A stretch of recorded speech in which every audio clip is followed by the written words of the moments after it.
You're listening to The Pete Sheppard Show. It's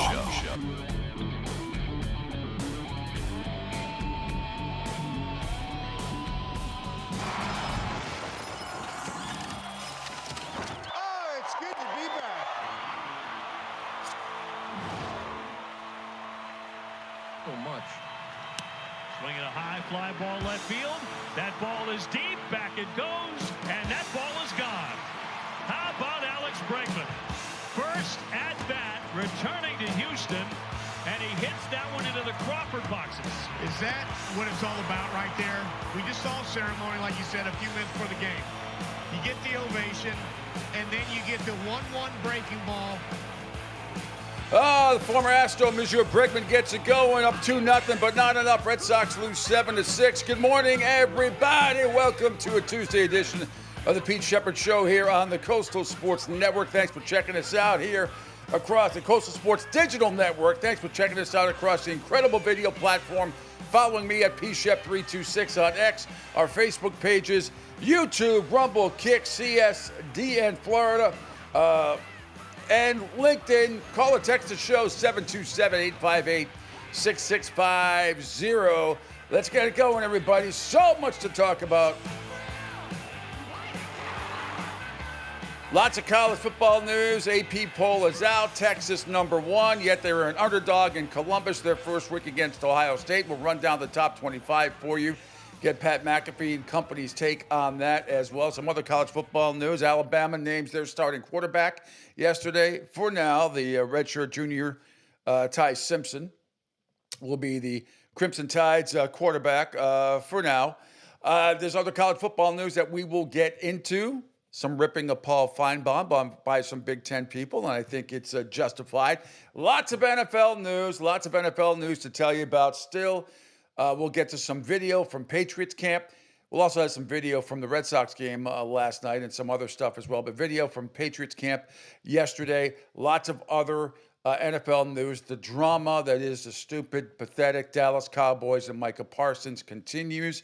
Seems to be getting worse and worse and worse unless Jerry is just wants more people to talk about it until right before the season starts, before they sign this guy. But I think it's I think it looks good. It looks bad for Dallas right now. Dan Orlovsky has a really good take on it as well.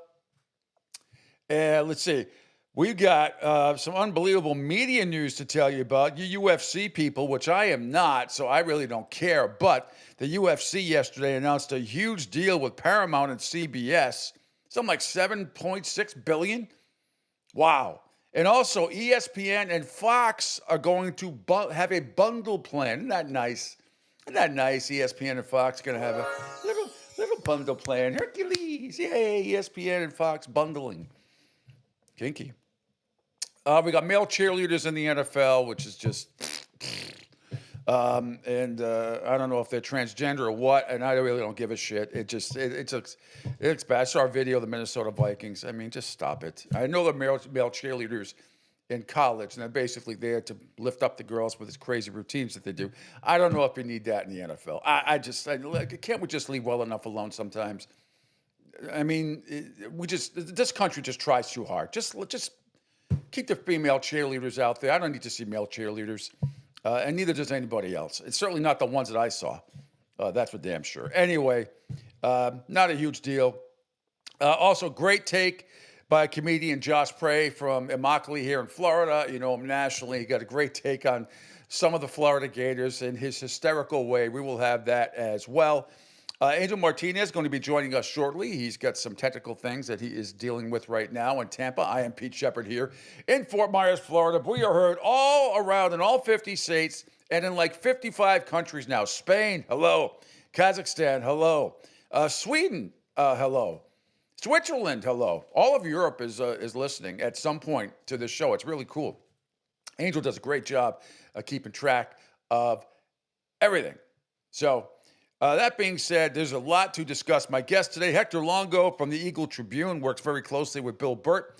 Hector's going to join me at 8:05 a.m. down at Patriots Camp, and at 8:35, Lou DiMuzio, the president and founder of Ace Technology Advisors over on Delray Beach, but he has a national and worldwide company as well, does an unbelievable job.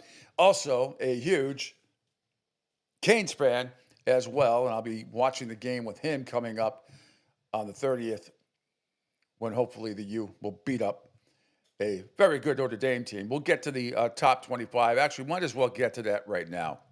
Shall we? Wait, we're ready for Angel. He said he probably wouldn't be on for the first 10, maybe 15 minutes. But we'll get to all the baseball stuff afterwards from the Red Sox and everything in a second here.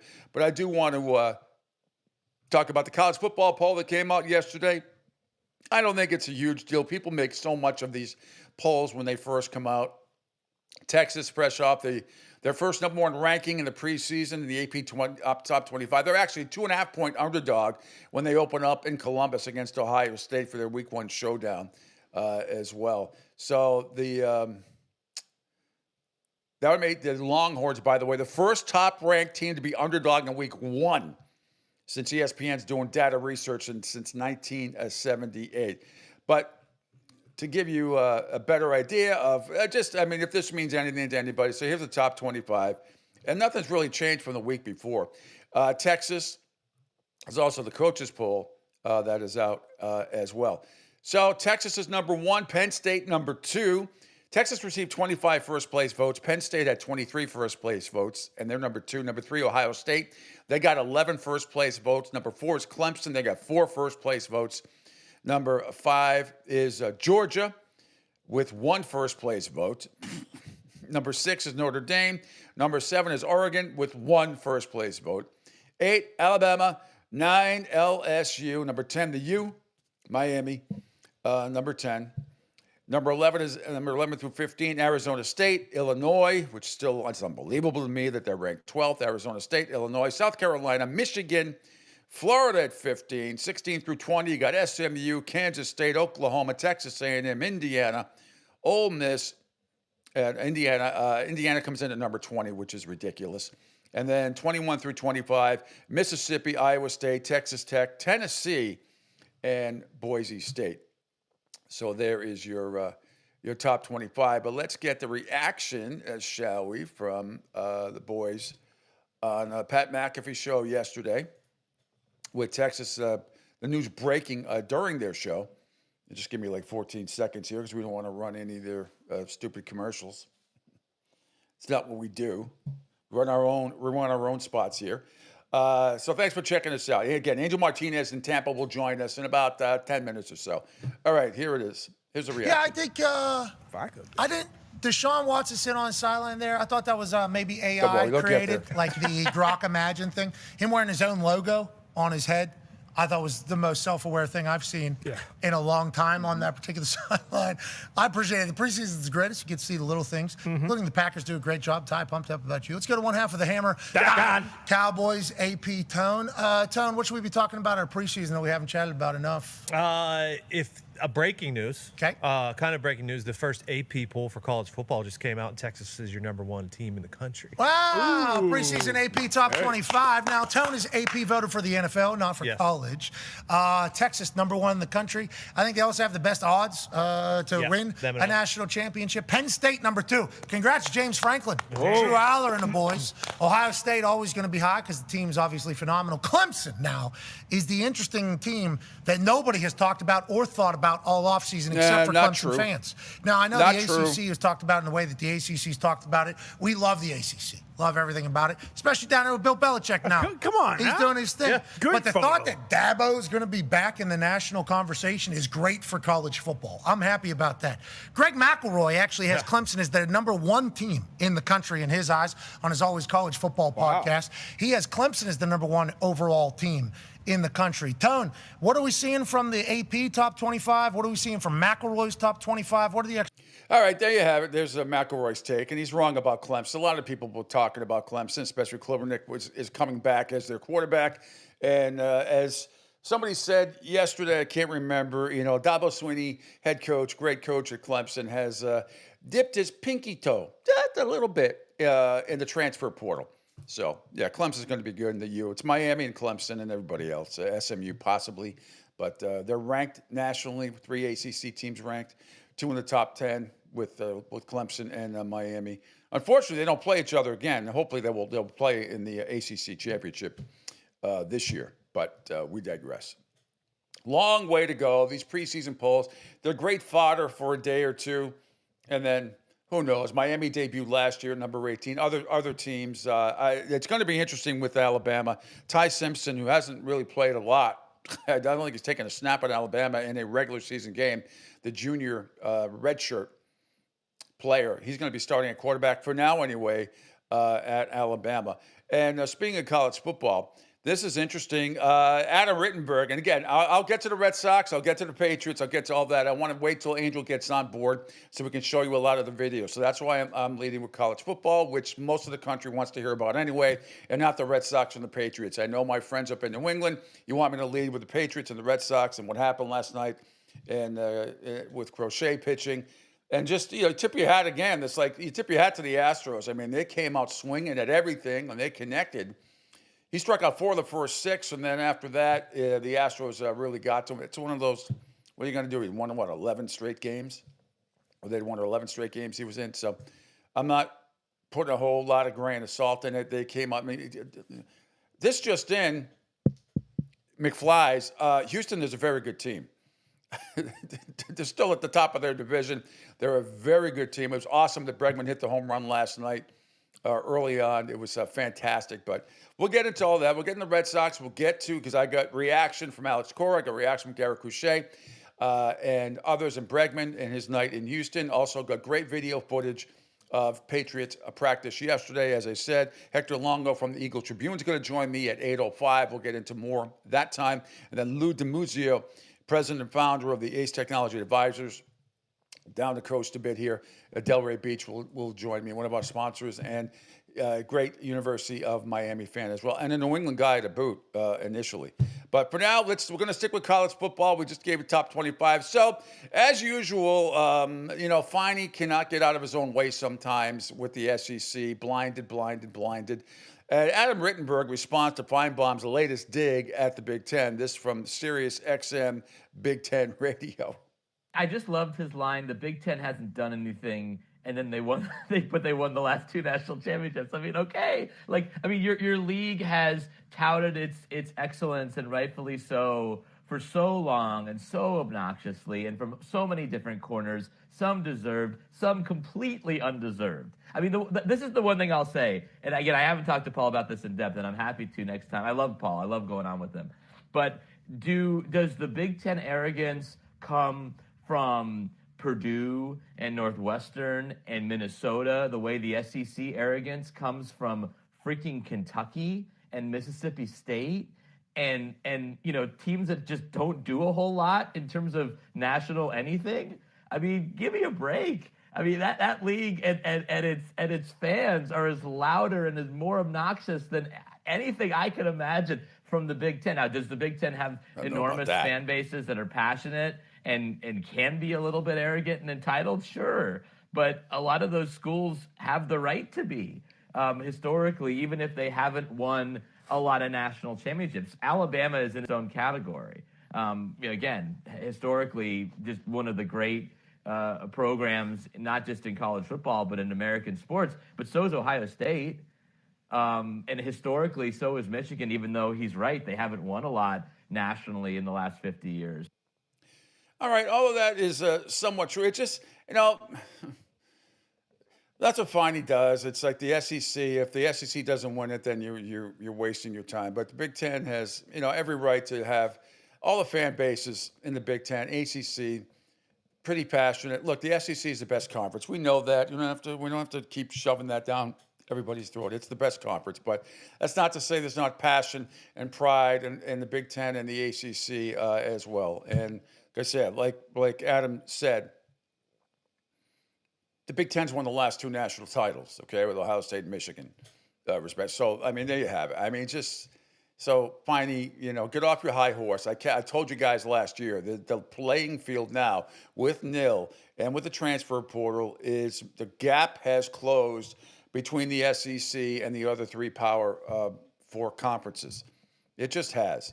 Meanwhile, on Sirius XM College Football Sports Radio, Dusty Dvorak and Danny Cannell debate if John Gruden and Jimbo Fisher could be back in college football. Then I'll have more on John Gruden winning beating the NFL initially anyway in court. More on that in a second. But here are these two guys, Dvorak and Danny Kanell, talking about John Gruden and Jimbo Fisher coming back to college football. If you had to pick one, who would you say, Jimbo or Gruden gets back? I would say Jimbo. I do think the Gruden, so he comes with a little bit of baggage. It was not pretty what happened with the emails and stuff that was found out about him, but they can get, like, anybody can get past that. But he also hasn't been in college. Now Belichick hasn't either. I was going to say, so does that matter anymore? If Belichick does well, I think that helps Gruden. If he doesn't, I think it hurts him. I mean, John Gruden walks in with a Super Bowl championship ring. Yeah. I would say Jimbo is the more likely, but if he starts really putting it out there and he starts going after some of these jobs, you can't put it out there more than he just did. I don't think it'll go unnoticed, and I think he'll get looks for sure. Now, I don't know everything, with the emails, and I did not take a deep dive into all that. I'm not sure what was found and how a university president and an athletic director and a search firm, I don't know what they do with all that. I don't know. But the guy is incredibly likable. Say what you want to. I mean, he is him opening boxes get thousands of views every time he does it. When he brings quarterbacks in for his his Gruden camp, people tune in, whether it was when he was at ESPN or obviously now what he's doing with Barstool Sports. I mean, the guy he's got an entertainment value to him. And oh, by the way, he knows a lot about football and he's passionate about coaching football. And I know people that have played for him, and the guys that I knew that played for him in the NFL really liked him a lot. Yep. I don't know. I would love to see him in college football.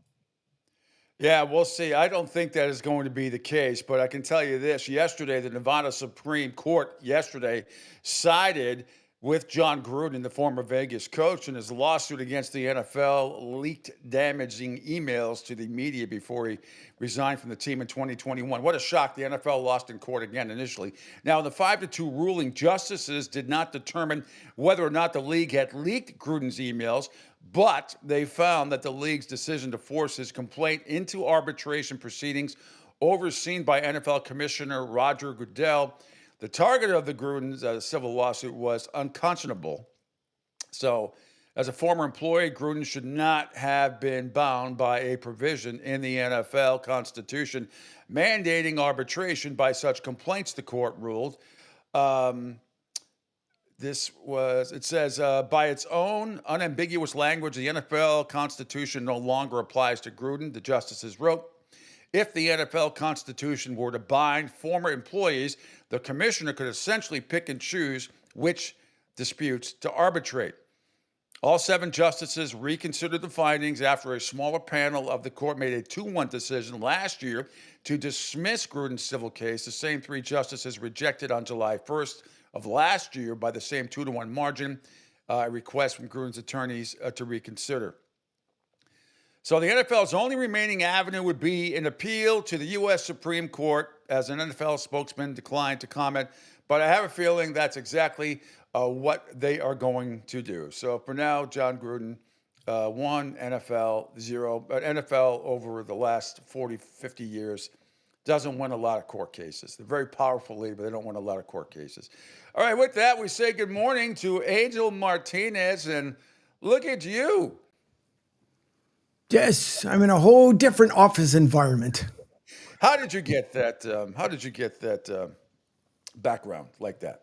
Well, I went into this building. I figured I was going to purchase, and I just took a picture and just show everybody the lobby. So yeah, that's the new look, the new lobby up there, for all intents and purposes, at least for the moment. Good morning, Pete. Good morning. How are you? Everything good? Yeah, things that happen in the wee hours of the night to go bump at night and stuff, and so. Things happen, you kind of work around it, and then you make the best of it. And then poof, you come on the show, and you miss a couple things, but nonetheless, at least the radio's on. I know people immediately send me messages like, hey, how come the radio's not on? It's like, give it a second, folks. It'll come back. But yeah, it's what we do. Mm-hmm. But Plus, I Yeah, I spoke with can John do Gruden the last radio night. from here. You have to do that up in Tampa. See, You know, if I cross the border to Tampa, was it $3? I got to go over the bridge. yeah. I ain't paying no stinking $3. Think I am. It's okay. $3, you know. I get an angel pass. I want to get an angel pass to come over the bridge, Skyway Bridge. Yes. It's still Just the tell most them. incredible bridge I've ever been over. It scares the shit out of you first time you go over it. Feels like you're going up to the moon. It does, because you feel like you're going on a roller coaster. Like you're just waiting to crest at the very top, and it's like wee when you start coming down. But it's a good bridge. Oh, it's a great bridge. Yeah. I go about 10 miles an hour up because it's like going up on the Disney ride, which I've been to Disney once in '78, but I mean the ride, the Tower of Terror. Yeah. That's what it's like. Oh, that's a good point. Yeah. Anywho, first day of school, all the kids were back. So we got a lot to discuss today. Now, I forget, you a UFC guy? I watch it like every once in a while. I should get more into it, but I watch every once in a while. All right. Well, we'll get into that in a second here. And then I got a lot of video to play from Red Sox and Patriots last night and everything else. Your Phillies are down 1-0, and then because I bet them last night and they won 4-1. I thought the Reds would be exhausted from the road trip that just came in, and Phillies playing well. And another good win by your Phillies last night, and they lead the Mets by 7 games now? 7 games in the National League East, something like that.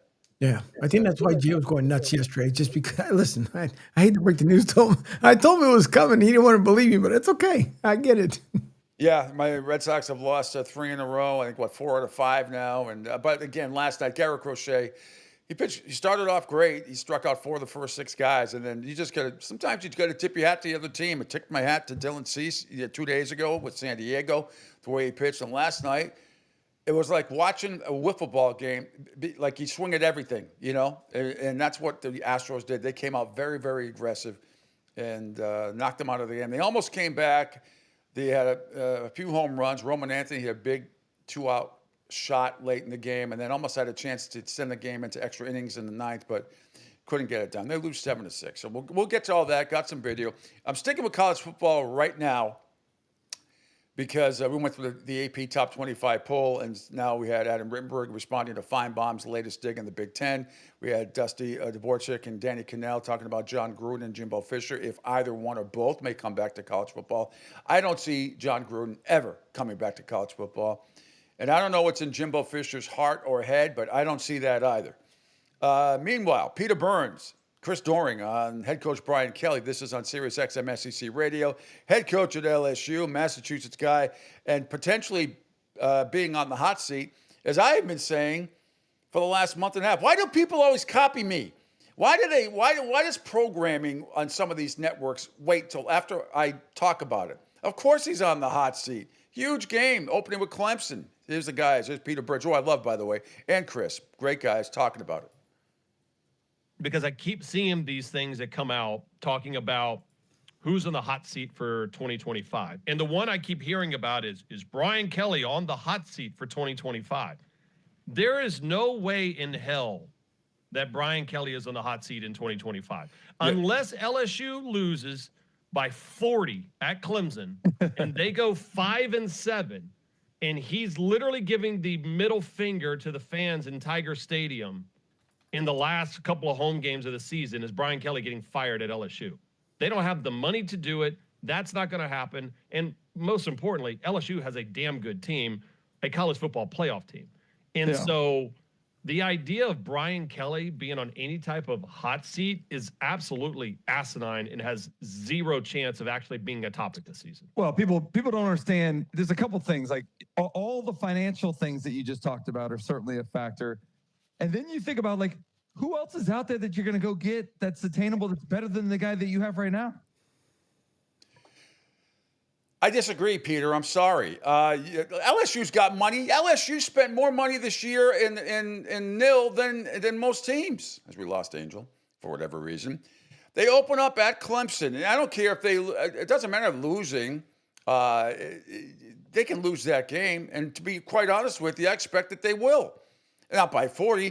Then they're home against Louisiana Tech and home against the Gators. And with DJ Lagaway and hopefully his status and That's going to be a hell of a game against Florida. Then they get Southeast Louisiana. Then they're at number 21 right now, Mississippi, Lane Kiffin's boys. They're home against South Carolina. That's ranked 13th right now. I never worry about that game because LSU beats South Carolina every single year. It doesn't matter. As I've said, South Carolina could be up 70 points in the fourth quarter and find a way to lose that game. At Vanderbilt, a team that upset Alabama last year. I just don't think there's a lot. Home against Texas A&M, team that's ranked 15th right now. Then at Alabama, the number 16 or whatever, 18 right now. Home against Arkansas, still not sure what Mr. Pittman's team is going to be that, but that's at the end of the season.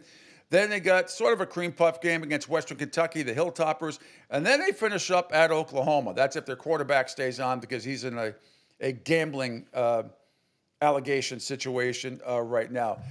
And I'm sorry. There's potentially 3, maybe 4 losses in there for the LSU Tigers. And Peter, I'm surprised. You know what? I got to take a step back.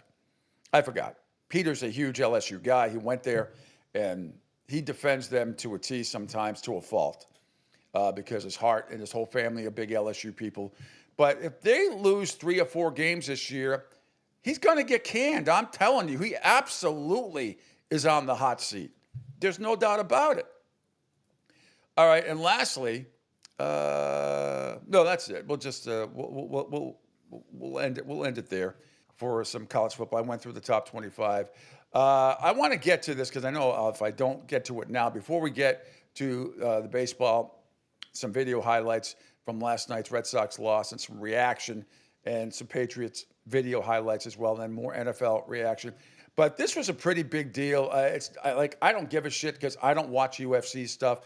But the UFC announced a huge deal with Paramount Plus and CBS that will end pay-per-view. How about that? So Brian Campbell on UFC dropping the PPV model and agreeing to an exclusive media rights deal with Paramount Plus at CBS. This is huge. It's huge financially. It's record-breaking on so many levels, especially if you compare it to the recent UFC deals of the past 15 years that have led up to this. But it's really about exposure. You're going to put huge marquee events simulcasted on CBS. You're going to take the fights off of that old and dead pay-per-view model that really hurts the fans the most. You want to talk about a time and place when this sport has an opportunity to get elevated even more. Look, it was a long time ago that Dana White of the UFC said one day mixed martial arts will be one of those 4 big core sports in terms of professional sports on the full global landscape. UFC feels like it's already on the verge or already right there. This deal only pushes it forward. Landmark, historic, and huge. And I believe you're going to be seeing a lot of UFC on CBS Sports HQ moving forward. Thanks at CBS for that. And he just mentioned Dana White and what he said, talking about the UFC plans to hold 4 big events per year and the new rights deal. Here we go. What can you tell us about how much the UFC will be on CBS, linear TV, with the country watching? Yeah, it's looking like we're going to do 4 big events a year. And, we're talking about doing a fight at the White House next year on the 4th of July, the 250th anniversary of America. So imagine a massive fight on the lawn of the White House on CBS. All righty. And Pete and I will have front and center tickets. No, it won't. I don't care. I don't care about the White House lawn. I don't care. They got rid of the Rose Garden. Did you hear that? Did they really? Rose Garden? Yeah. I don't know why. That's bizarre. Now, of course, I'm saying that facetiously because it would just be fun where we can just virtually impose ourselves right on the White House lawn. But again, Paramount becoming the new home to all Ultimate Fighting Championship events in the U.S. under a 7-year agreement with TKO Group. The deal is an average of $1.1 billion. It's a $7.6 billion deal. It's unbelievable. So under the deal, Paramount will exclusively distribute the UFC's full slate of all its 13 marquee numbered events and 30 fight nights on its streaming platform, Paramount Plus, which I have, with select number of events also set to simulcast on CBS in 2026. So, wow. So you won't have to pay for this anymore. UFC events currently air on ESPN, which has offered tiered pricing for fans to view content across the sports network's TV offerings and streaming platform for ESPN Plus since 2019. UFC's partnership with Disney owned ESPN runs through the end of 2025. Imagine ESPN not getting this deal. They get everything else, but they're not getting this one. And Paramount said it intends to explore UFC rights outside the U.S. as they become available in the future. The news comes just days after Skydance and Paramount officially closed their $8 billion merger. Good Lord. It kind of broke on South Park about 3 weeks ago, by the way. And aside from the UFC, TKO also houses the WWE and has been actively working out deals for the sports entertainment company. Last week, as you know, Disney announced an agreement with WWE that will see its premium events like WrestleMania streamed on ESPN. So that, I mean, it's just a huge deal. All these events, a $7.7 billion deal. And these aren't pay-per-views. So it just tells you how popular, not with me, but a lot of our audience and some, to make that money back, $7.7 billion, that is, their salespeople must be really, really good.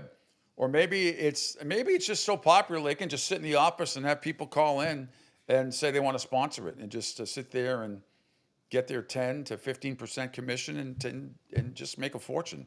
But absolutely unbelievable, really. I mean, if you had told me that 10 years ago, yeah, I remember one show I did in Boston. Dana White was in studio. Interesting guy. You know, it's not my cup of tea. UFC, MMA is not my cup of tea, but it's certainly way more popular now than boxing is. Oh yeah, not even close. So there's definitely a huge market, not just in this country but worldwide. I mean, it's crazy. You go to some of these movie theaters for some of these big events, and they're all sold out and everything else. It's just not my cup of tea. What can I tell you? But man, he's a genius. Dana's a genius as far as marketing goes and all that stuff.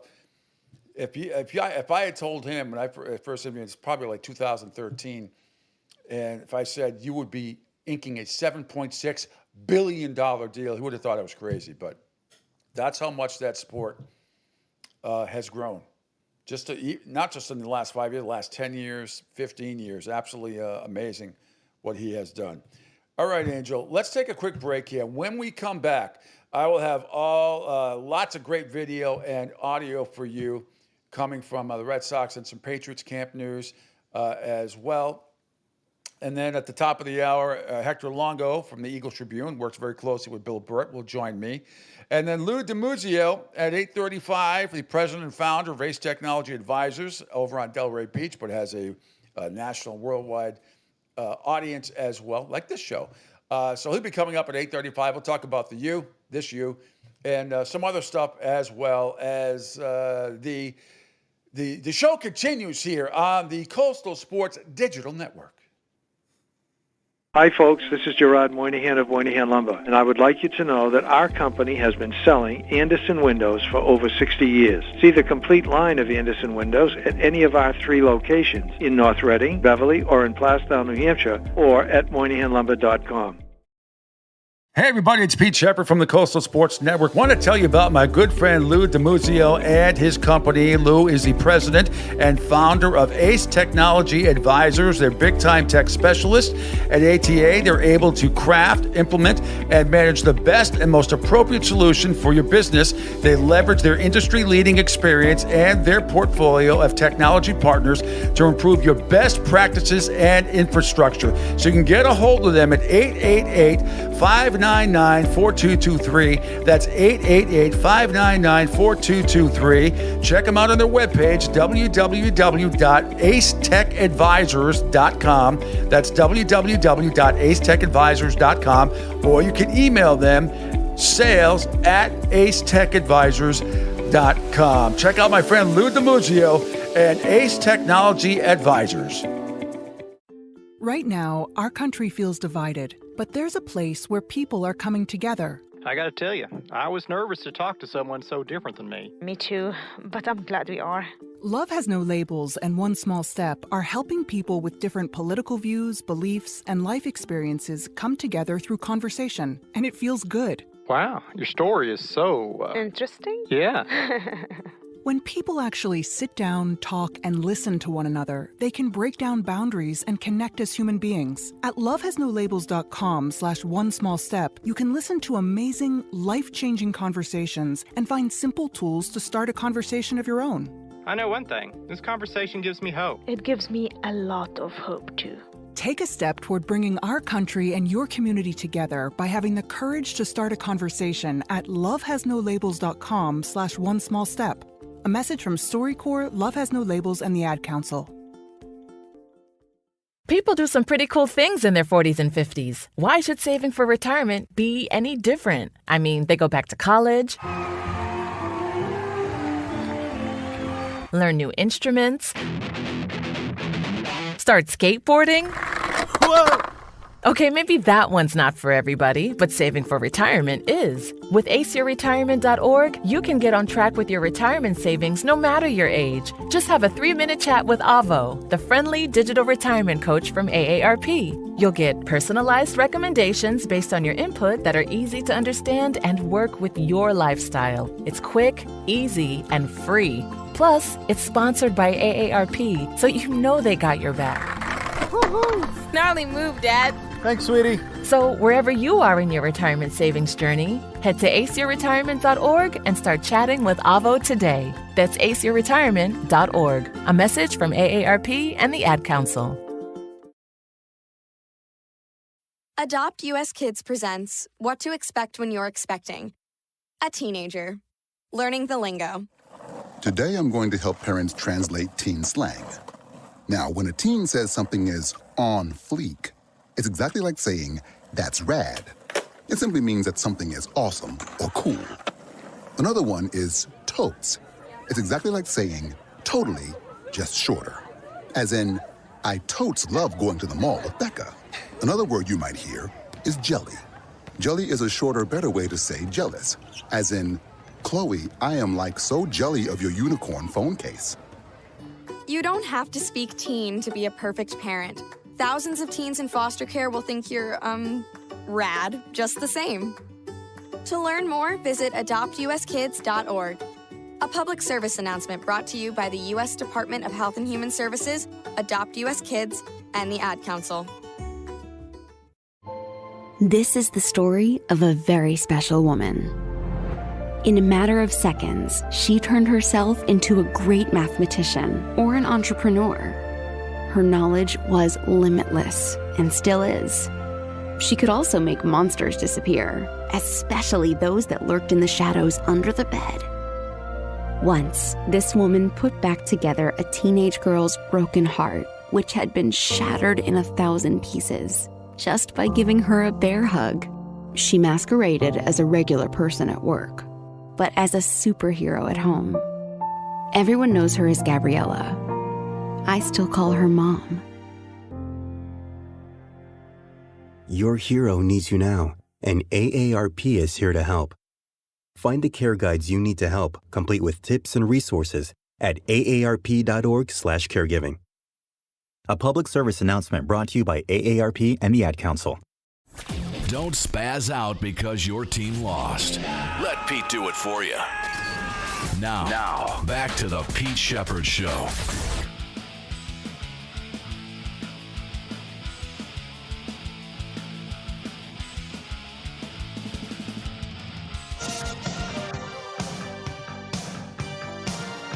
As he hits one high, he hits one deep.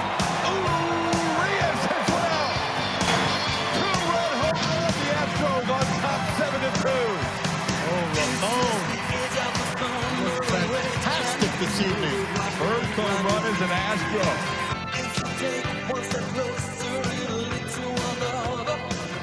Welcome back to the Pete Sheppard Show here on a terrific Tuesday. Yes, Ramon Urias had 3 hits, a 2-run homer right there. Chas McCormick hit his first home run of the season. Astros built a big lead, held on for a 7-6 win over the Red Sox last night in Houston. Garrett Crochet started off great last night. Started off fantastic, struck out 4 of the first 6 batters, but only lasted 4 innings. Gave up 7 hits and 5 earned runs, walked 1, struck out 5. His ERA ballooned I say that facetiously, to 2.48. So anyway, Javier, who just came off the DL, hadn't pitched in a while. I was stunned at how well that he pitched. He gave up 2 in the first, including the Bregman home run, but overall pitched very, very well for them. 5 innings with 3 hits and 2 earned runs. And then the rest of the bullpen, on the whole, for the Astros did okay. But I do want to show some video highlights. If we could scroll down, Angel, everything okay over there? Yeah, I don't know. Some things are just kind of glitching out this morning, but just stuff you I work think it's around. your surroundings in the background there. Yeah, probably. And I didn't get apparently the IT team to set things up the way I wanted it set up, but it's okay. It happens. Duncan Dad says, a good day, CSDN. Yes, thank you. If we could scroll down a little bit, and it's the Breggy bomb in his Houston return, Angel. Down a little bit. There it is. Yes. This is the Red Sox. I mean, you couldn't have scripted it any better than this in the first inning with Bregman coming up with the man on. Great 2022. 23, not so much. Swinging a high fly ball left field. That ball is deep. Back it goes. And that ball is gone. How about Alex Bregman? First at bat, returning to Houston. And he hits that one into the Crawford boxes. Is that what it's all about right there? We just saw a ceremony, like you said, a few minutes before the game. You get the ovation, and then you get the 1-1 breaking ball, chest high, top hand, and off the back of the facade for a 2-run home run. Alex Bregman, I'll tell you right now, ball player. Yeah, and they're not waiting around. Javier had 5 rehab outings. His last outing, he only went 3 2/3. Maybe he goes 85 pitches. You don't really know what the stuff is like. The slider has been fantastic, and that's the pitch he just launched. Peeking into the camera there and taking a shot for a 2-run homer. That Red Sox homer brought to you by Audi. Visit your New England Audi dealer today. All right, Red Sox to go up 2-0, but again, it wasn't enough. Let's see. I want to just get the highlights here because we get some great guests coming up today. So we just saw Bregman. Let's go up to another video highlight. We had the Breggy bomb. We'll get to the reaction from Garrett Crochet, and we'll get reaction from Bregman in a second here. But I do want to. Here is another home run. Roman Anthony, a 2-run shot here that cut the lead to 1. Red Sox were down 7-2. Torres hit a home run previously. Here's the bomb from Roman Anthony, the rookie. Wait a minute. Is that further down? It's up from where you were. It says Nesson, a 2-run shot from Roman Anthony. Here it comes. Yep.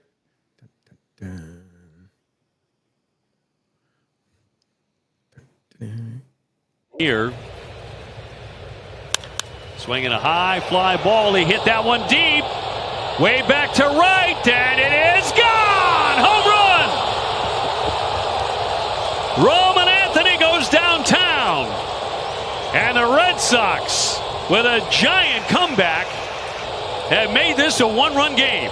Isn't that awesome right there, right? It just seems like nothing has gone since that first inning. And it was like this dead goose eggs. And then you get 2 outs, and then here comes the battle. Now you got 4 runs, and we're still going.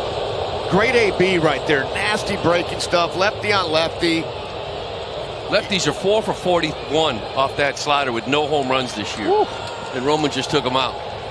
Here. Now, unfortunately, Roman Anthony came up with a runner on second in the 9th inning, but Souza got the K on Roman Anthony. So tonight, Houston will send Spencer Arrighetti, whoever the hell that is, who's 1-2 with a 7.43 ERA. And Dustin May gets a second start for the Red Sox, 6-8 with a 4.93 ERA. I can tell you right now, whatever the total is, and it's probably like 10.5 or 11, bet the over. That's going to be 10-7 game, something like that. That's going to go over the total. There is no doubt about it. All right. Now, if we could scroll down, Angel, from there. Let's start with Alex Bregman and his return to Houston. Thank you, sir. Sure. Maybe I passed it. Yeah, right there. Right. And here we go. Obviously didn't end the way you wanted, but what was that moment like before the game and just the emotion feeling at the start? Really cool. Yeah, really cool.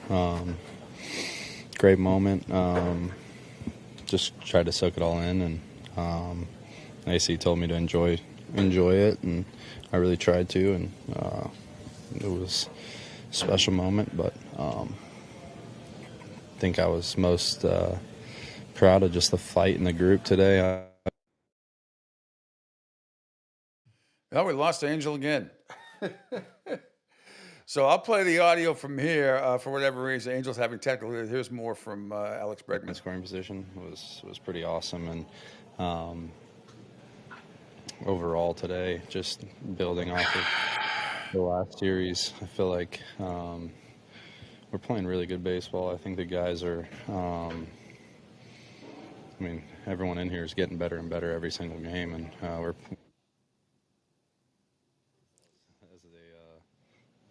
As a team, and I think we're going to be wherever we want to be.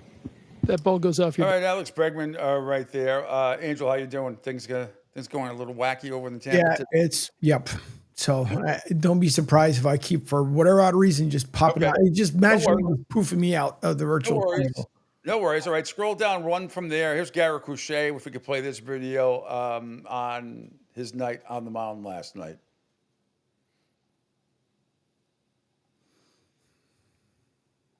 They had a really aggressive approach against you. Did you anticipate that, or did that surprise you at all? No, I wasn't surprised. I felt like I did a good job getting 0-1, 0-2, and then after that it was, turning into 8-pitch at-bats. Just had trouble putting guys away or getting them to put the ball in play early in the count. First time through the order, I felt like I was in control. Second time through the order, they made really good adjustments. Kind of just continue to watch video and look back at it and see what it was. Was command the biggest issue with the fastball tonight? No, I didn't feel like I struggled with execution outside of 3 pitches, and 2 of them were hit hard, and that ultimately decided my stat line for the night. The velocity on the fastball. All right, that's good, Angel. That's good. That's good right there for him, Garrett Crochet, and his next start will come on Sunday against the Florida Marlins, or the Miami Marlins at Fenway Park. So Red Sox are still right in the wild card race. Obviously, they're still second, and Seattle just is just right now unbeatable, absolutely unbeatable, as are the Milwaukee Brewers. But the Philadelphia Phillies last night and Cincinnati Reds went at it, and the Reds took the early first inning lead. Sharply beyond first base hit. Friedel scores on Duhar through second. He claims third. A Luck slash with 2 down, and the Reds get a run. It's 1-0. Kevin Lux with the RBI single. The bottom of the first. FanDuel Cincinnati with the call right there. But let us move on. Weston Wilson gets an RBI double in the top of the 8th inning to tie the game at 1. And then Trey Turner put the Phillies ahead for good. Line drive out to left field. That's in for a base hit. Wilson's around third, heading for home. Lux sails the throw, and the Phillies have taken the lead. Turner's going to go all the way to third. It's a 2-1 ball game. Thanks to NBC Sports Philadelphia. And then Kyle Schwarber with a kiss of death here. Turns on that ball high in the air, deep right. That is a fair ball and a home run. He takes the National League lead outright, his 42nd. It's 4-1.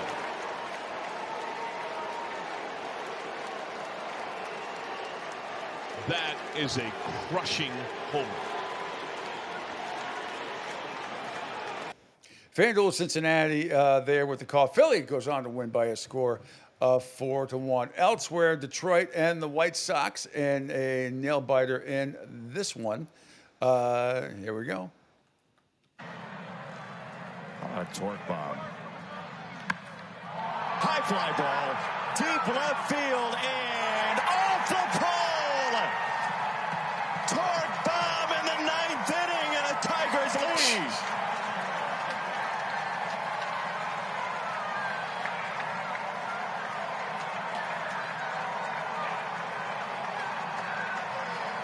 Good call on the torque bomb there in Detroit. That'd be the game-winning hit. And Detroit wins in Chicago by a score of 2-1 over the White Sox. Yankees over Minnesota by a score of 6-2. I'm not playing any highlights from those bozos. Milwaukee over Pittsburgh by a score of 7-1. The Brewers are absolutely on fire. Games after the off day, and we want to make sure we're cautious, the rest of the way. But here goes Yelich, right center. It's deep. It is gone. Christian Yelich goes deep. He's got his number 22.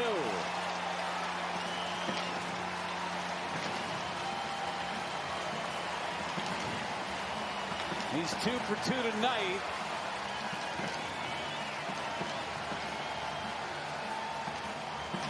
Matt, it's amazing how when Christian Yelich started to hit the end of May.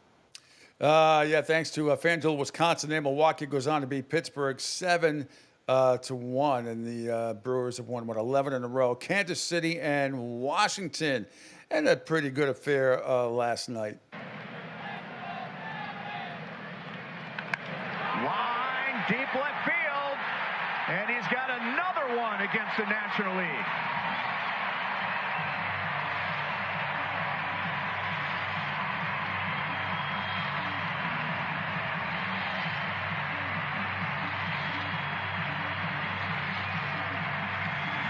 Oh, yeah, thanks again to the call from MASN. Kansas City beats Washington by a score of 7-4. St. Louis got in 8th inning, Brandon Donovan RBI triple, and they beat Colorado by a score of 3-2. Amazing here, breaking news. Colorado does not allow double-digit runs. Unreal. Texas and Arizona went extra innings last night. The 1-2. And there's a swing, and that one, if it stays fair, ends it. Fair ball. And the Rangers win it in the 10th. Maybe the most unlikely comeback of the year. And they beat the Diamondbacks 7-6 to open the series. Biggest comeback in a year. Largest this season for the Rangers. They were down 6-1, and they stormed back to win it 7-6. They do. Next up, the LA Dodgers are visiting, or the Angels and the Dodgers went at it last night. And let's go to the in Anaheim. Here's the bottom of the first. As you can think of, and Zach Neto trying to deposit one out toward right center. It's deep. It's called back, and it's gone. So Zach Neto starts off the freeway series with a bang, and it's 1-0 Halos. Another first inning blast, another first pitch blast against an elite pitcher. We saw him do it against Skubal about a month ago. That was off the bat, 402 distance. All right, that's one home run from Neto. Let's go to, so it's 1-0 Angels, bottom of the first. Let's head to the bottom of the sixth. They're kind of a Switzerland about it. Here's a drive to left center. Back for it is Paez out near the wall. It's gone. Neto. To the California Spectacular. Zach Neto rips his second homer tonight. What a magnificent game for Magneto. 2 home runs. Now give him 19 Say Magneto? On the season. Isn't he an X-Men? I'm kidding. He came to play today. Zach Neto. First pitch he saw, hits it out. What a game, 3 for 3. I made it 7-0, bottom of the sixth inning. But let's head to the top of the eighth inning. And this is really the only highlight you need to know. But the Dodgers last night. High and deep to right field. Back. Ampero watches it fly. Shohei Ohtani's 100th career home run. All right, final though, Dodgers lose. The Angels win by a score of 7-4. San Diego and San Fran went at it last night. Devers hits one into the gap. He hits it well, and it is out of here. And this game is tied. And that ends the scoreless streak. And he goes opposite field to do it. And that is home run number 23 for Rafael Devers. That was the only run that they got. It was tied at 1 at that point in the bottom of the sixth inning. Let's head to the top of the seventh. Cronenworth takes off, and a fly ball to left field off the bat for Mean. It'll be a home run to left field. That's out of the yard, down the left field line. Fermin will touch them all. Fair ball and gone. 2-run shot. Padres take a 4-1 lead.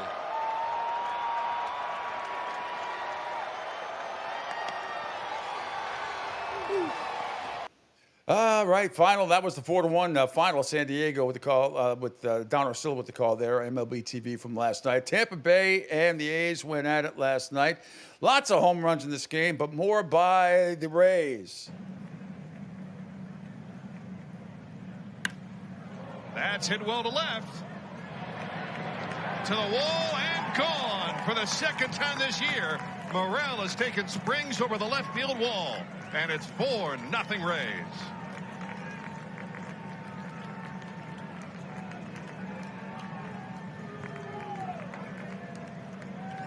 Here's the thing, Andy. It was ball 4. That's not a strike. That pitch was off.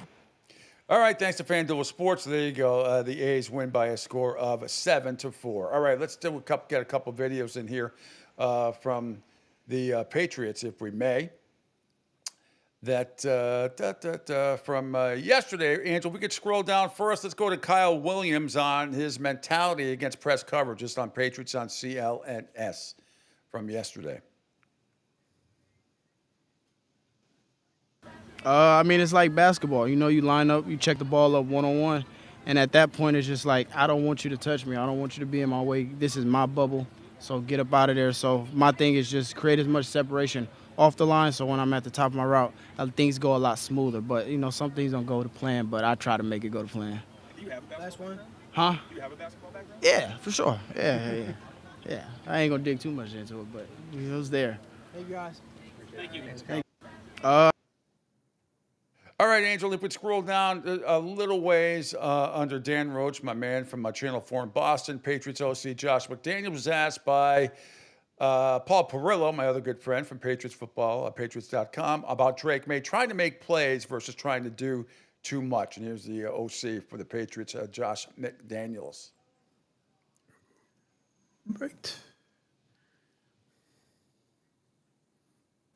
Josh, when you have a quarterback like Drake, who obviously has a lot of playmaking ability, how difficult is it to sort of convince him on that fine line between playing hero ball and staying, just sort of living to fight another day? Is that a tough line to sort of straddle?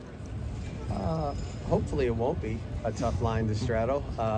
I think he's still learning, all of those things. He's like, he's such a gifted athlete, and I think, a lot of guys that play this position that have ability to throw it, but also to move and make plays with their legs and extend plays, they have to find that line themselves, honestly. We can tell them all we want, don't make a bad play, you know what I mean? And I'm going to be the first one in the end zone when he extends a play. And, we all saw the one to pop, early in training camp. And, if I was telling him to throw that away, I'd have been pissed at myself, you know what I mean? So I think, I would say this, he's definitely more aware as we go into this training camp and the next practice and all that.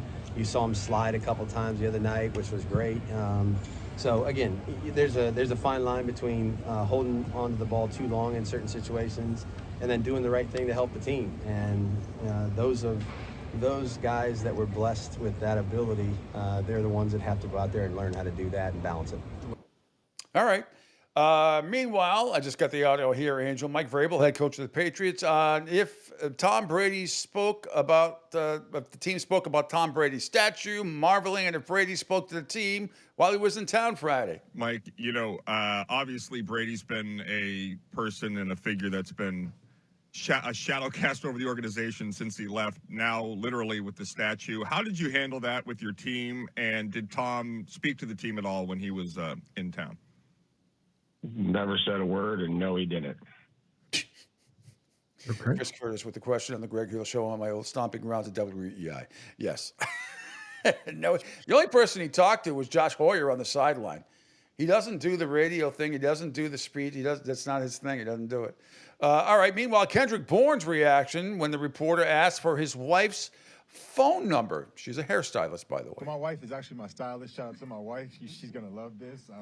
she puts it all together for me. So she's doing good. I don't know what she got ready for me, but we'll see. So every outfit, she's the one who's she's behind it all. She's behind it all. Can you give her? Can I get a number in the respectful way for the strictly wardrobe part of life? Hold on, what you mean? Hold on, what is he asking? What are you asking? Oh, business card. Her Instagram's Vanessa Bourne. Go check her out. She'll love. Yeah, I didn't know what Dan was saying, but no, she'll love that though. She'll love that. She does a good job though. She makes me look like a professional. All right, there you go. There's the Patriot stuff. We'll have more with Hector Longo from the Eagle Tribune coming up in a few minutes here.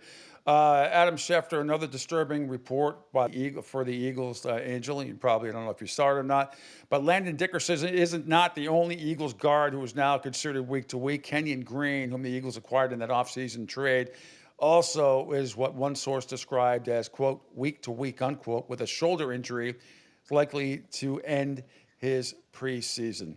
And Landon Dickerson will undergo what's being described as a minor procedure on the meniscus in his right knee in the coming days, and then will be considered week to week. So, more bad news on the offensive line. But the good news, if there's a silver lining, it's happened early. Yeah. So you got a few weeks to recover here. But nevertheless, still the anxiety.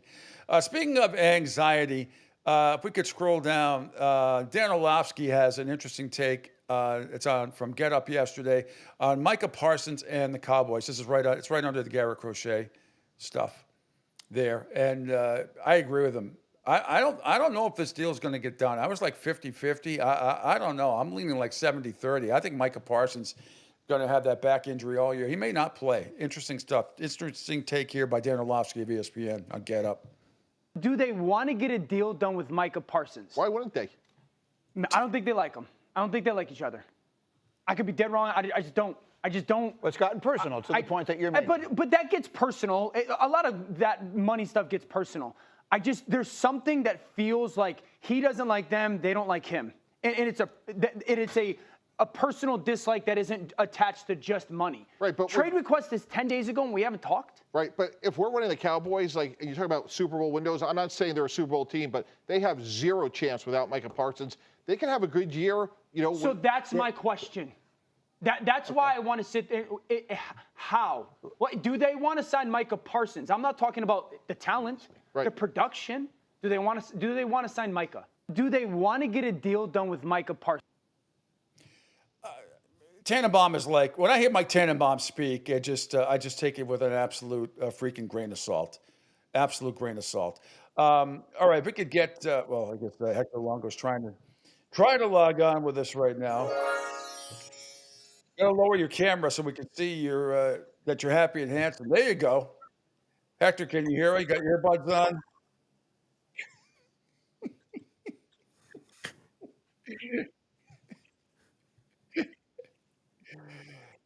Hector, are you there?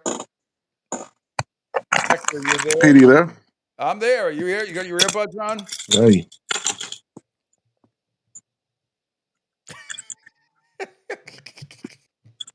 Hector, you there? I see you. You gotta lower your. Hey, you with me now? I can hear you. You gotta lower. I can't see you. Your camera's off. You on your phone or a laptop? I only see your eyes and your nose. Can you hear me?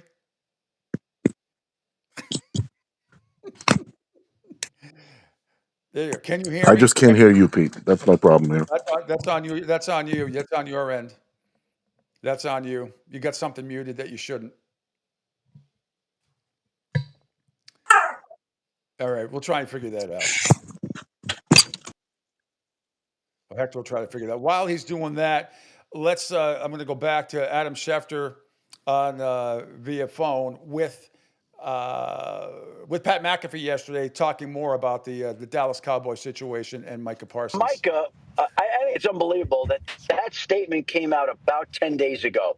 And since that statement came out, there have been zero contract talks between the Dallas Cowboys and Micah Parsons. Now, you would think that something like that would trigger some conversation to get everybody, all sides in one room to try to get a deal done. And in fact, it feels like it's done the opposite. It feels like Micah is disappointed and bothered by the way the Cowboys have done their business. All right, let's try again. Yeah, there you are. Hector, can you hear me? Hector, you got to lower your camera, man. You got to. I'm just going to continue with this till we figure this fucking thing out. It feels like the Cowboys are bothered and disappointed that Micah would make his feelings known like that, ask for a trade. Jerry Jones felt like he had a deal in place with Micah that isn't going to get done right now. And now all of a sudden, there are a whole host of new issues that we have to ask if these two sides are unwilling to talk, which has been the case, and unwilling to negotiate. So, okay, now we got Micah Parsons, who says he has back tightness, and he's not practicing. Oh, classic. Back. You remember the hamstring in the NBA? Back. That's a good one. You know what? Back tight. You know, I'll bet you back tightness can linger for a long time. It will. And back tightness. Hope he's healthy. It usually lingers when contract negotiations usually are not progressing.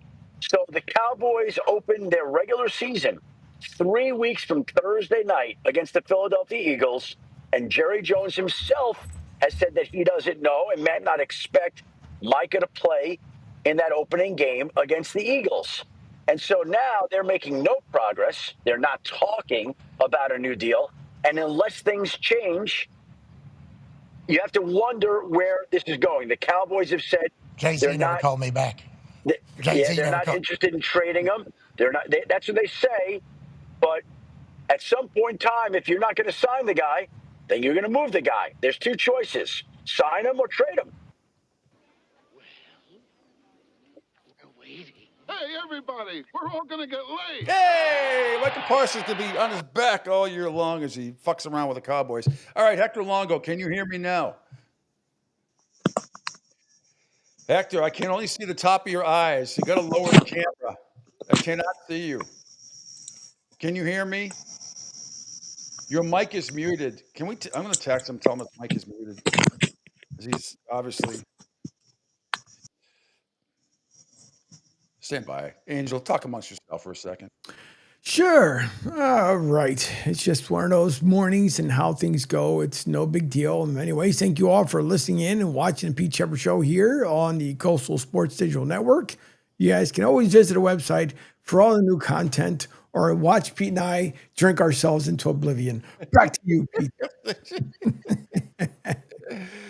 All right. I do want to tell you while we're waiting for Hector, hopefully, to connect here in the next century.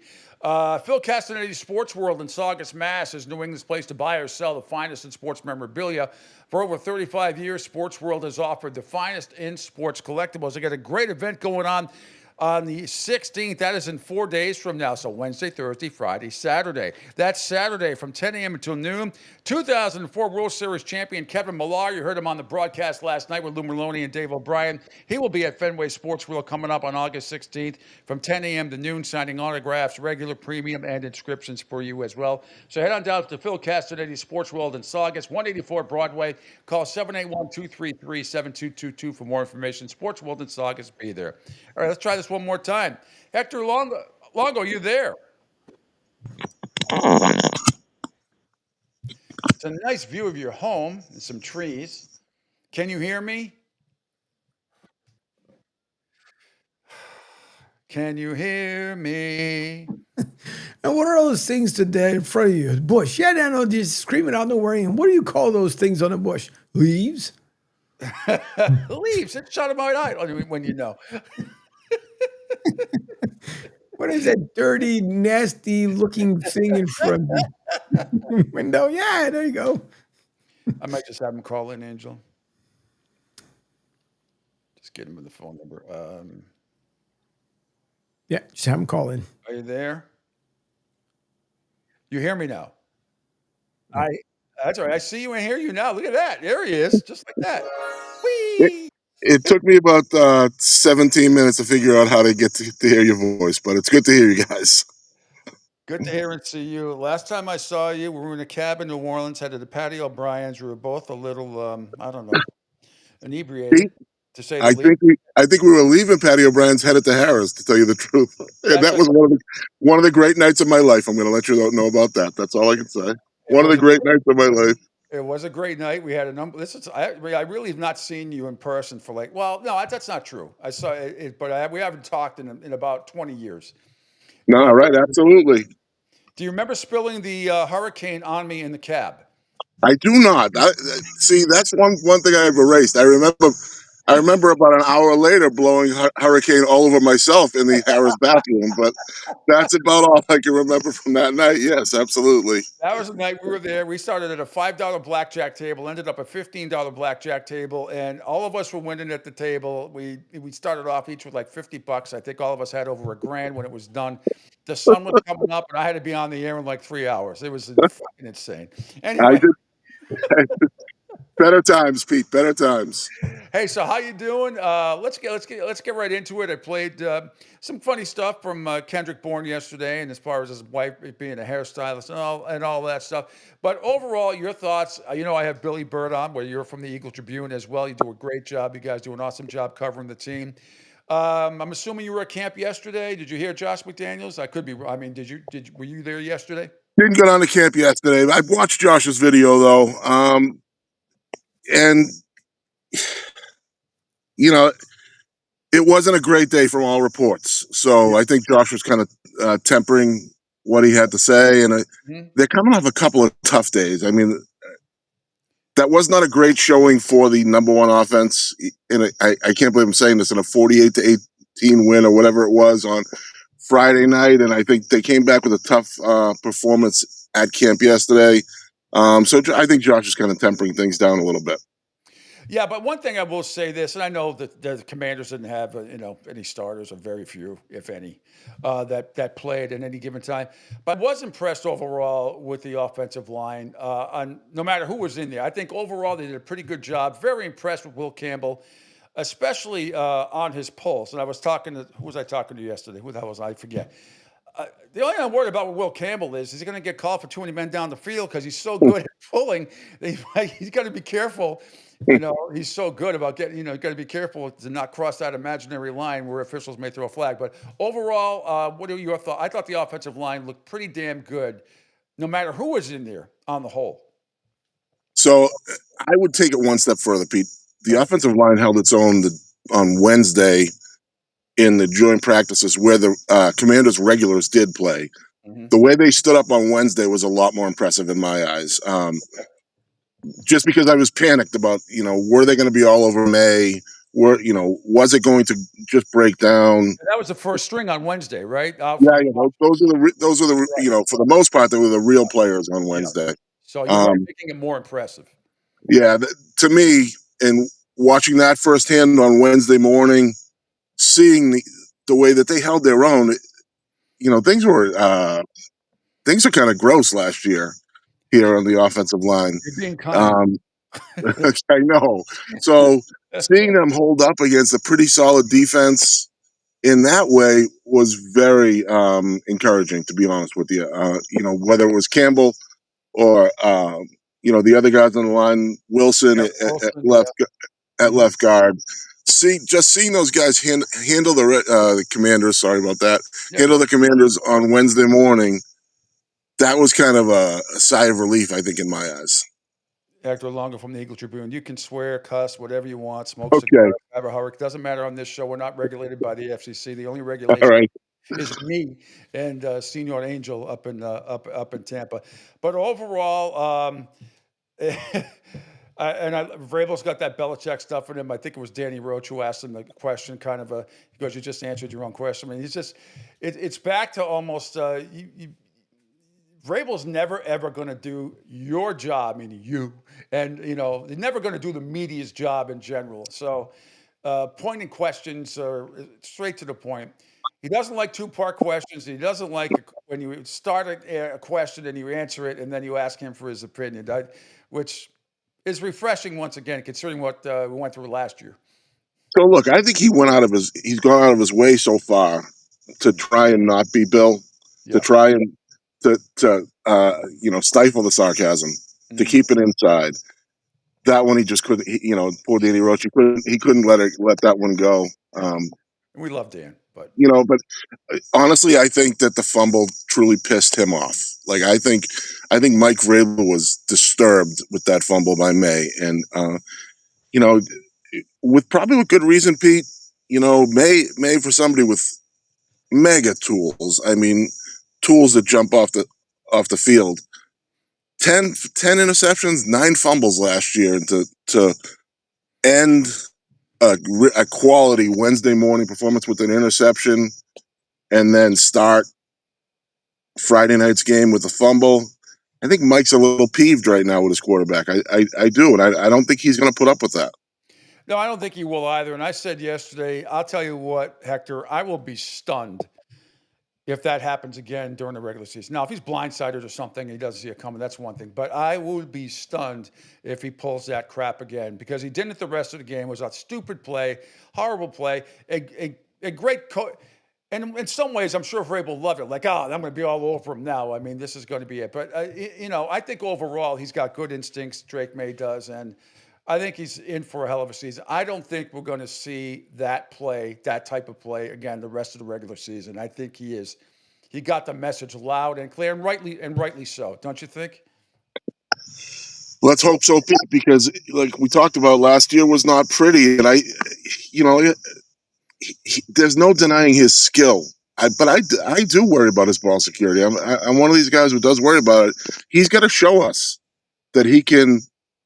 Mike talked about it: the good play, the bad play, and the play that loses you football games. Yeah. Just don't deliver the play that loses your football games, and they're going to be better because so many teams do that. And their schedule is kind of weak. They play teams that fall all over themselves.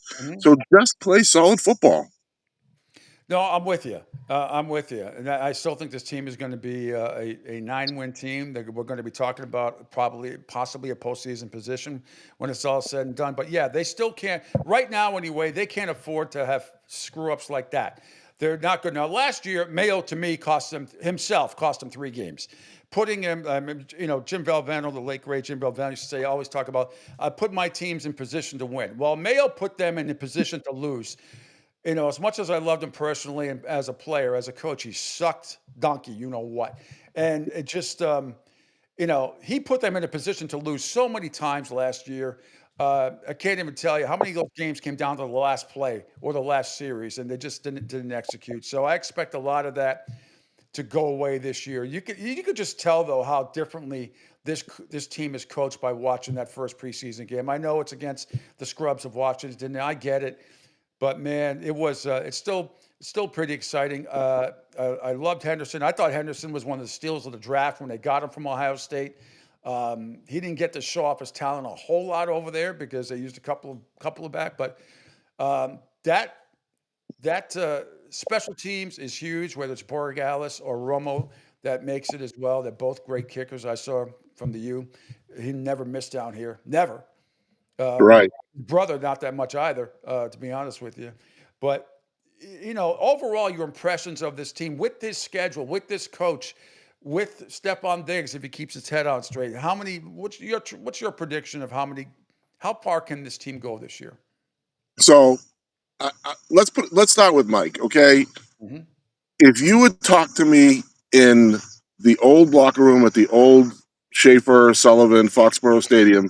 Do we have to? The day after I met Mike Vrabel, I would have followed him wherever he wanted to, just a born leader. You could tell meeting him in that first training camp down in Smithfield that he was just a born leader.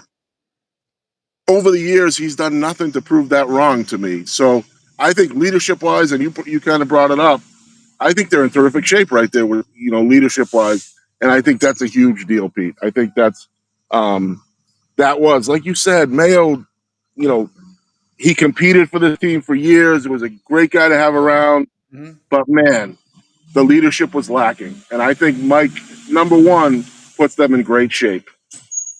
No question. How much has Milton Williams meant to this defense? His leadership coming over from, by the way, my man Angel Martinez is. That's funny. After the first 2 weeks, we haven't heard a lot of Milton Williams, and I apologize. My garbage men are going by. That's all If right. you can hear that in the background, That's okay. We get it.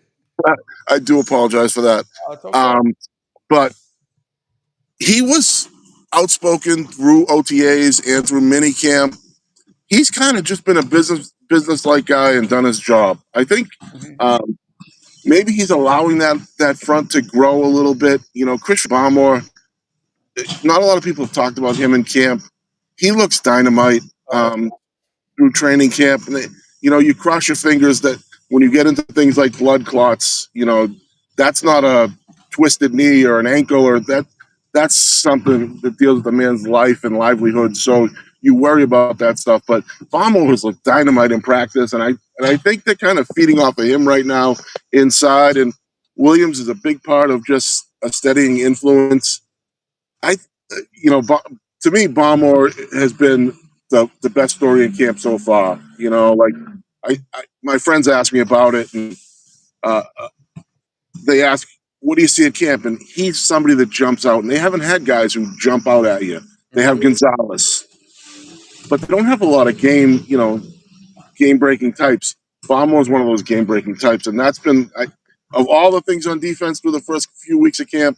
That's been the most encouraging thing to me defensively. And are you concerned at all, if any, that Stephon Diggs is going to resort to diva-esque? So far, besides a little boat incident, all right, and I think they handled that pretty well. Vrabel took care of that right away. He's saying, and from what I've seen in practice at times, doing all the right things. What are your impressions of him? Yeah, good citizen so far. Mm-hmm. Leading the way with his crew. That's a crew that I'm believing they've made a couple leaps forward. Like, Pop Douglas is Pop Douglas. He's small and quick, and I don't put a ton of stock in the fact that he's going to break through like a lot of people say. But Kayshon Boutte has looked like a legit NFL quality receiver, and that's something that he was. Now McLaurin wasn't on the field the other day, but Debo was, and Boutte looked like a much better receiver than Debo did. And I know Debo's a little chunky these days. He's gone to some of my favorite restaurants. I think he's looking a little bigger than usual, but Boutte outshined every receiver on that field on Wednesday and on Fridays. Well, he didn't play too much on Friday, but on Wednesday, and so that was a step forward. I think the group as a whole is going to be better, and Diggs is kind of shepherding them. Sorry to use that term, but he's pulling them forward. I saw a great throw yesterday from Drake May to Mac Hollins as well on video. That was pretty impressive. So get Mac Hollins involved as well. Not to mention my man, the doppelganger for Welker and Edelman, Efton Chisholm III, the little man out of Eastern Washington, who is in my absolutely going to make that team. And you talk about a little spark plug, water bug, whatever you want. I mean, it's unbelievable how they find these guys, and he's going to make the team, in my opinion. He's going to make it fit in. But that pass to Mac Hollins was outstanding yesterday from Drake. So Hollins is somebody again who's he came in. He's come in late to camp. He started late. The first couple of weeks he was on the lower fields on pup. I love Hollins. He looks like a professional. He has size that they don't have a ton of at the position. He has size, and he had a couple catches against the Commanders that kind of were okay. He's ready to go. So he's a professional. Knows the system. Knows McDaniels, and I think that will translate. Again, a good guy, a good citizen in the room. So again, regular season, home against the Raiders. By the way, this week, are you going to Minnesota by chance or no? I am not going to Minnesota. They left today. I am not going. Yeah, I saw they left today. They have joint practices tomorrow. 2 days of joint practices, and then they play on Saturday afternoon. I hate 1:00 Saturday afternoon games. When's the last time the Patriots had a 1:00 exhibition game on a Saturday? Well, if you were like me and needed something to bet, and you had the Bills the other day, or the Giants against the Bills the other day, you like those 1:00 games, Pete. I like it too, and I'll tell you why. Down here, the Hard Rock app, where you can bet legally, up in Massachusetts. Sure. I did an 8-team teaser the other day, 10 points.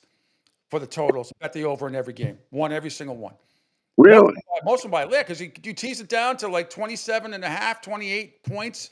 They're all That's flying over the interesting. total. The only one that was a scary one, and I did it straight up, was the game on Sunday that we needed that phony baloney field goal at the end to push it over 38 and a half and get to 40. Okay. But other than that, because usually those, you usually want to bet the under in You're preseason. right. But I Sure. take them all down. I'm a big tease guy when it comes to preseason, so I take the 10 points that Hard Rock allows me, and I had the 18 part. They all flew over the total. Hey, I was angry last night there wasn't a Monday night game. So, what's the NFL thinking about? Opportunity missed right there. Well, look at the schedule. Home against the Raiders and at the Dolphins. There's one thing, Charlie Brown is the head coach of the Miami Dolphins. I call him Charlie Brown in this show. Mike McDaniel is an absolute joke. They're going to finish him last. The Raiders in Miami, and then you got I don't know what you're going to get out of the Steelers with flaky boy Aaron Rodgers, the quarterback. Home against the Panthers. That to me, you got potential there to be in the first 4 games to be 3-1, possibly even 4-0. I believe that if they can. You are the eternal optimist, Pete. 4-0? Come on. Home against the Raiders with Pete Carroll. I think I know that's going to be a great test right out of the gate. But I just don't. I'm not a fan of what the Raiders can be. The Patriots can't afford any screw ups. They can't afford any major screw ups or No. giving away ball possession, particularly like inside the 30. Red zone, obviously, but they just did. I got to see it first, but I think there's potential. I think they're going to be, to use Pete Carroll's term, jacked and pumped. I think the Raiders game is a winnable game. I have no faith in the Miami Dolphins at all, even though Charlie Brown's had their number the last 7 or 8 games. There's no doubt about that. The Steelers, I don't know what they are and what they're going to be. I think they're going to lose to the Jets opening day, and then you got the Panthers in week 4. So maybe not, but I'm not going to be stunned if they're 3-1 after those first 4 games before they head to Buffalo. Can definitely see 3-1 for sure. I just think that you're asking a lot to win the first 2 weeks, because going to Miami is just a pain in the ass. It always has been, always will be. You're old and an old New England type like me. You've seen some crazy stuff happen down there in Miami. So that I'll sign on the dotted line for a 1-1 in the first 2 weeks, and then go get the next 2. I'm with you on those 2, Pete. I'm no believer in Pittsburgh, and especially with Rodgers, especially the way he looked last year. And then Carolina, Bryce Young is going to have to prove it to me before I stop believing there. No, absolutely. No question about it. If you had to pick one sleeper team in the entire NFL, to go to their respective conference championship, who would it be? Doesn't matter, AFC, NFC. To the conference championship, if you said sleeper team, I like the Jets to make the playoffs. Where that lands them, I don't know. We have to. I know. I can't believe those words are coming out of my mouth, but I do like the Jets. Although I will say this, I watched a little bit of a lot of their preseason game this weekend, and I was not impressed with the way. Look, I look for the little as somebody who bets the games. I look for the little things. Aaron Glenn was, mismanaging the clock in a preseason game. I know that's something to do. That scares me when come regular season time. How do I put faith in that coaching staff when he can't manage his timeouts in the first half of the first preseason game? So I was taking a step back, but I'm going to stick with the Jets as my sleeper team in the AFC. I don't think they can mess with the big boys. I think the AFC West is going to be a beast, and I think that Kansas City might not get the bye this year for the first time. Maybe it's Buffalo's turn, but I do like the Jets to make the playoffs. And the NFC, I'm one of these people who thinks Detroit's on the way down. I apologize to my friend Danny Ventura, who just retired from the Boston Red Sox. Shout out to him. Program a couple weeks ago. Yeah. I don't think the Lions can keep this up, and I'm not a big Minnesota guy. The NFC to me, and you mentioned the news out of Philly with the offensive line issue. Could be wide open. That one could be a team just out of nowhere. To be honest with you, I don't see somebody coming out of the NFC South, but you know, I'm a fan of Daniels in Washington. I'm a believer in Daniels. Yeah. He on the practice field, he has that look where okay, he's a real deal NFL seasoned quarterback right now. So I mean, maybe it's Washington, I guess, on the NFC would be my team. All right, I'm not a surprise team. I'm gonna go with the Rams if they stay reasonably healthy. And the quarterback right now is an interesting scenario, Yeah, but he was supposed to practice yesterday and did not. And no. and backs are a scary thing. The, he's I want to give McVay is a stud coach. I don't know where you stand on that, but like he is just a stud. And Yeah, I love him. you know, he maybe get something out of the kid from Georgia. I don't know, Stetson Bennett, but Yeah. they need the quarterback healthy first and foremost. Maybe they get Kirk Cousins. Who knows? All right, Hector, you're the best, and we can check all your stuff out on the Eagle Tribune. Correct? Yes, EagleTribune.com, and that's where you can find it. Like you said, I've been covering that team since the old building, so it's been a lot. It's been a lot of fun, a heck of a ride. You didn't ask me about the statue, Pete, and I didn't get to ask you about the statue. Well, that statue was a statue. It was nice. I loved his reaction to the Jets. That was the best part. I felt like I handed him a script, and he says exactly what I thought. But last thing, when Vinatieri kicked the field goal in New Orleans, right? Did I not jump into your arms underneath the stadium? Did I not jump into your arms? I think We were in the tunnel behind the goalposts, Pete. Yes. I think it was you, me. I think Russ Charpentier from the Cape Cod Times were there, and there was a little bit of hugging going on. Let's put it that way. Yeah, it was very unprofessional media. Like I didn't give a shit because I Most didn't definitely. nobody cared. There was something. Anyway, Hector, you're the best. Let's do this again sooner rather than later because I'm tired of talking to Billy. I'd rather talk to you. I'm just kidding. Well, I have more personality. I love I love talking to both of you. Great job as always. Thanks so much. And Good talking to you, Pete. Take care now. you too. Thank you. All right. See you guys. There he goes. Hector Longo from the Eagle Tribune. And from one great guest to another, just like that, it's Lou DiMuzio for 3. Coming all the way from Delray Beach, the president and founder of Ace Technology Advisors. Good morning, Lou. Mary. Pete, good morning, bud. Love that shirt, man. I love it. Yeah, it's one of the few I pulled out. There you go. There you go. I have your shirt for you for the Notre Dame game. Yeah, so this is unbelievable. At first I was like, "Oh man, we're gonna go through this cheesy crap again," and then I started to really embrace it. So you should have brought. It's too bad you didn't have one with you. The new Catholics versus. So this is new marketing once again. Catholics versus convicts, part 2, that type of thing. No, it's convicts versus Catholics. Oh, convicts versus Catholics. Okay, my mistake. Yeah, God forbid. How you doing, man? I'm doing. So, do I have to wear that shirt? Is that a thing when I come watch the game with you? And hell yeah, man! I'm wearing it. My boy from Rhode Island's coming. He's a big Notre Dame fan. He's wearing one too. That's a shame. That's great.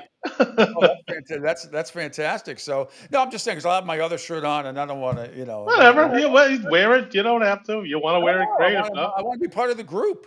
I want to be part of the group. We'll have a nice tailgate set up. We're gonna have a great time, man. And this time I've got the tent. We can tailgate under a tent, all that. So we got chairs, all those good. Nice. I'll bring a chair. You let me know.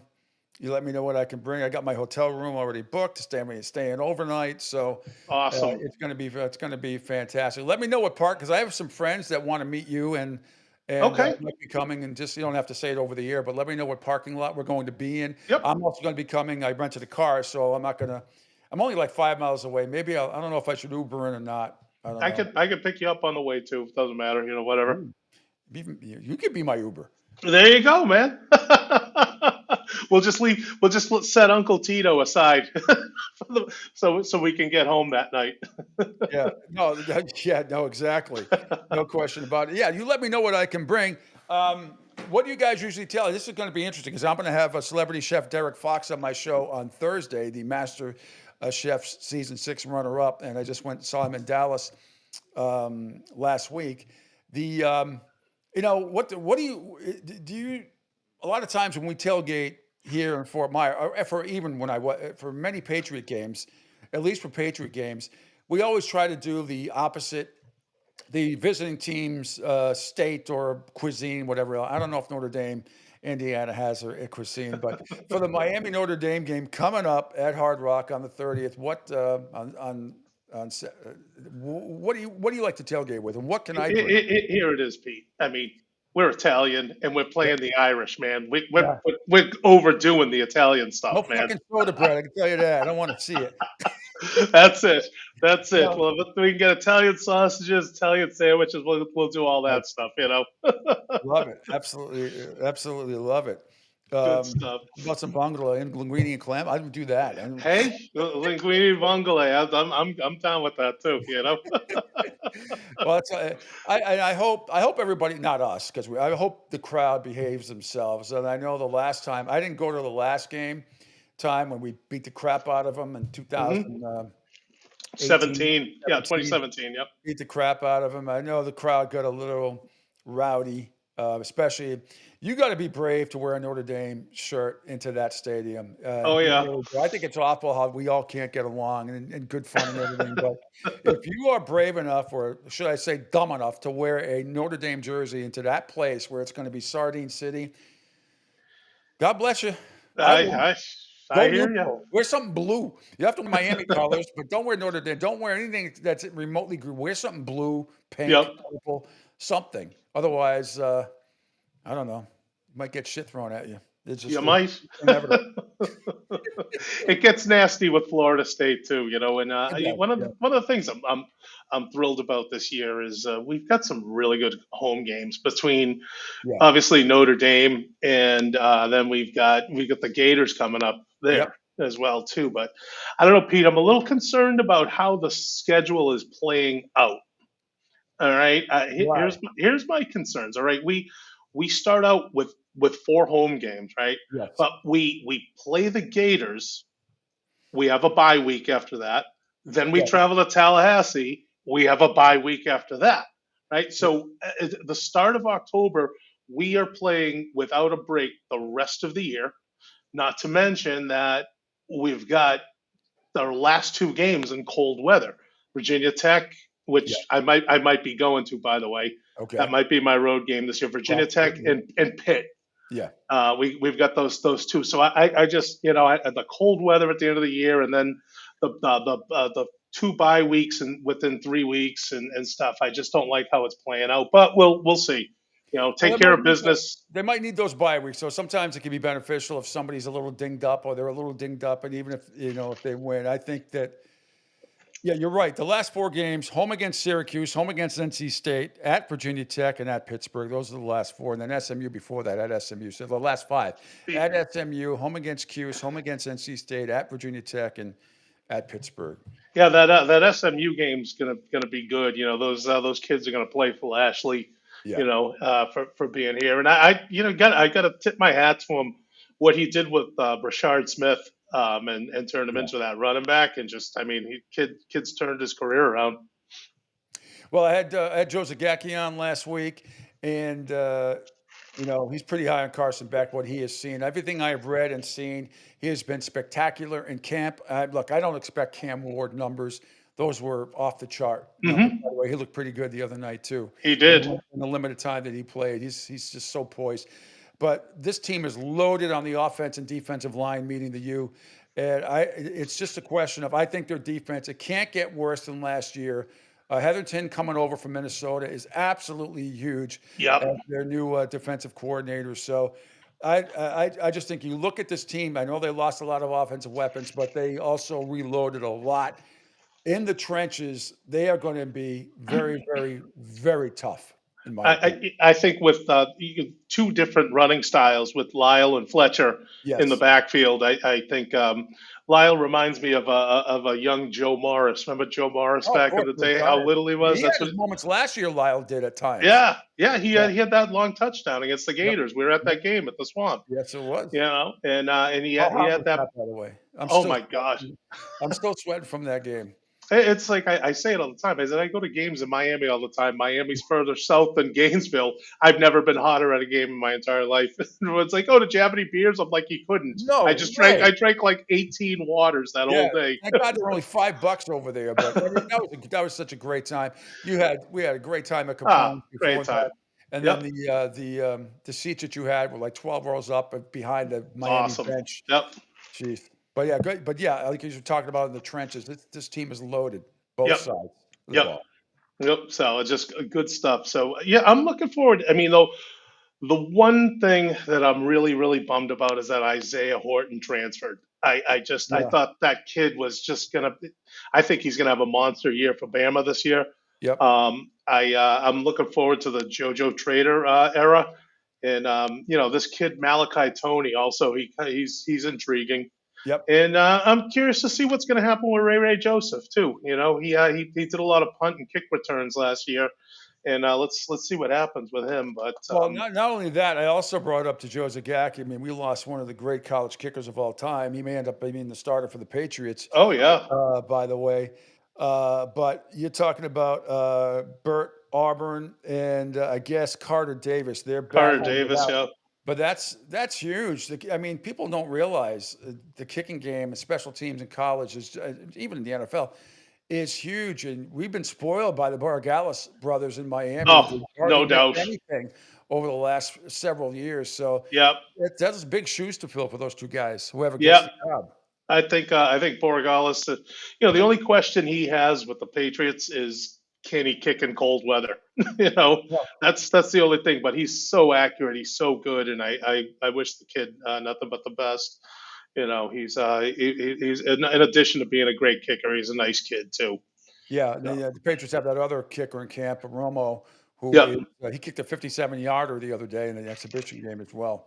hmm Not that Borregales can't make that. We've seen Borregales make those type of kicks, but Oh yeah. it's going to be interesting to see which one wins out. May the best win. Yeah, well, let's see. I'm looking forward to the season big time. I'm looking for a bounce back from Hurricane Bane this year too. Bane was played hurt a lot last year. Yes. Mesidor as well too. He's back, and Well, Bane Wesley. got hurt opening day. We saw it. Wasn't Yeah, it first, yeah, like 5 plays? yep, Wasn't it the first series? We said, yep, "Oh shit," because we couldn't see. We were in the middle of the field, and they yep. were down by two, but this way, and we were like, hmm uh-oh. And then I think there was somebody, one of our buddies or somebody in front of us was listening on the radio. He goes, Bane's hurt, Bane's hurt. And I'm like, no, I know. no. Last one you want hurt, but he's healthy this year, as is Yeah. Mesidor. So I'm looking forward. I'm intrigued by that kid Armando Blunt too. So Yeah. let's see what he does too. But like you said, we're stacked on the lines on offense and D. Mario being the offensive lineman that he is, he likes to control the line of scrimmage there. So I'm very interested in this. I think they're going to give Carson Beck a lot of time. I'm Mhm. looking forward to the offense, and like you, I'm absolutely not expecting Cam Ward numbers, but I'd rather have the offense not have to score 30 points a game and win. So, Yeah, no, absolutely. But I think they're going to put up a whole bunch of points anyway. They're going to have one of the top offenses in the country again. I have absolutely no doubt about that. I'm hoping Restrepo makes the Titans so we can see Cam Ward and Restrepo. I hope so too. I forgot. I didn't see if he had any catches the other night in that game, but not because Cam was only in for one of the series took forever. Yeah. He didn't get to play. He only played limited, but he looks so poised out there. He and Ridley are going to do some damage this year. Yep. No doubt. No question about it. So Lou DiMuggio, president and founder of Ace Technology Advisors. We're going to get to your company in a second. So what is the for a 7:30 game? I want to know the game plan right now. What time do we start? What time do we get to the parking lot? I'll get there at 3, Pete. Sounds good. So because you want to figure about a half hour to walk in and get to the seats, right? Right, and you do well. Where I'm parked, it's the seats aren't that far from where I'm parked, so we're good. But yeah, you're right. It's going to be packed, and if we get there early enough, we're going to get a good tailgate spot too, because the lots are going to be full. It's going to be insane. Well, if you want to pick me up, I'll be ready to go. I'll go at 3 in the morning if you want. Doesn't matter to me. I got about an hour and 45-minute drive from Fort Myers, so I plan on getting to my hotel around 11 o'clock in the morning, so I'll get there plenty of time. I just said to the wife the other day, I said, you know what? I said, we should maybe like think about getting an RV and we can do some traveling and stuff. But really, it's like my own thing is like, I want to bring it to tailgates. Yeah. Does she come to the game sometime? She does. Yeah.